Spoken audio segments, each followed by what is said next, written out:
Bienvenue à toutes et à tous. En août 2023, j'avais lu sur bolivia.com un fait divers pas banal qui m'a donné l'idée de faire cet épisode. L'article parlait d'un enfant bolivien de 8 ans qui voulait devenir Spider-Man, son super-héros favori. Il rêvait sûrement d'avoir un beau costume et des super-pouvoirs comme lui. Mais est-ce que vous vous rappelez comment le personnage de Peter Parker est devenu Spider-Man dans l'histoire ? Eh oui, en se faisant mordre par une araignée génétiquement modifiée. Et dans son premier film, qui a eu un succès mondial, le réalisateur Sam Raimi n'a pas utilisé n'importe quelle araignée pour incarner la bestiole. Il a pris la plus célèbre au monde, une veuve noire d'Amérique, à laquelle il a juste fait ajouter une fine carapace irisée violette pour bien montrer que c'était une araignée mutante. Dans la nature, la veuve noire se présente comme ça. Visuellement, je trouve qu'elle est encore plus impressionnante que dans le film, avec son corps luisant tout noir et sa tache géométrique rouge en forme de sablier.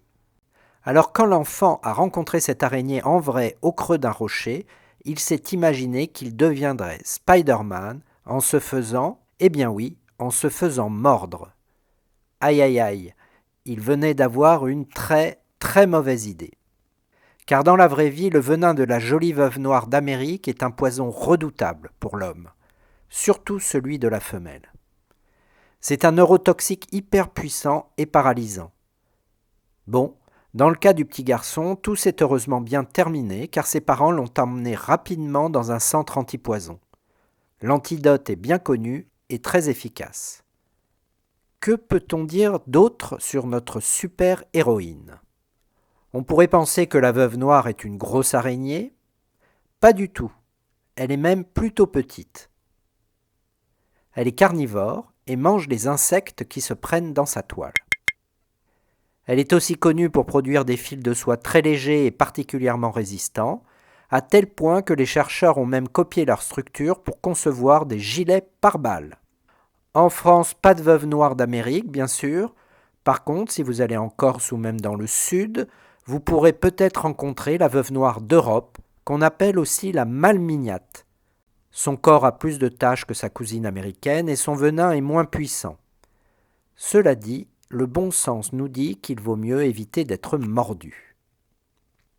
Bien que les veuves noires ne soient pas agressives, il ne faut pas titiller leur toile et surtout ne pas menacer le cocon où la femelle protège ses œufs. Si vous vous approchez trop et qu'elle lève ses deux pattes de devant, c'est un signal pour dire « n'avancez plus ou je vous mords ». Et bien rappeler aux enfants qui utilisent des boîtes loupes pour mieux observer les petites bestioles de la nature, de ne pas y mettre d'araignées s'ils ne les connaissent pas. C'est mieux qu'ils demandent l'avis d'un adulte avant. Ici, c'est sans risque. Dans cette boîte loupe, c'est une araignée en plastique. Personnellement, je n'ai vu une malmignate qu'une seule fois, c'était il y a assez longtemps, dans un buisson près de la tente qu'on avait planté dans un camping du sud de la France. Comme je ne connaissais pas cette araignée sur le moment, j'avais appliqué la devise de ma grand-mère que je trouve encore bien utile quand on se promène dans la nature. Quand tu ne connais pas, tu ne touches pas, tu ne manges pas. J'ajouterai aujourd'hui « et tu ne détruis pas », car il y a beaucoup d'espèces d'araignées différentes. Toutes les araignées ne sont donc pas des veuves noires et beaucoup sont sans danger pour nous. Avant de conclure, une petite question. Savez-vous pourquoi on appelle ces araignées des veuves ?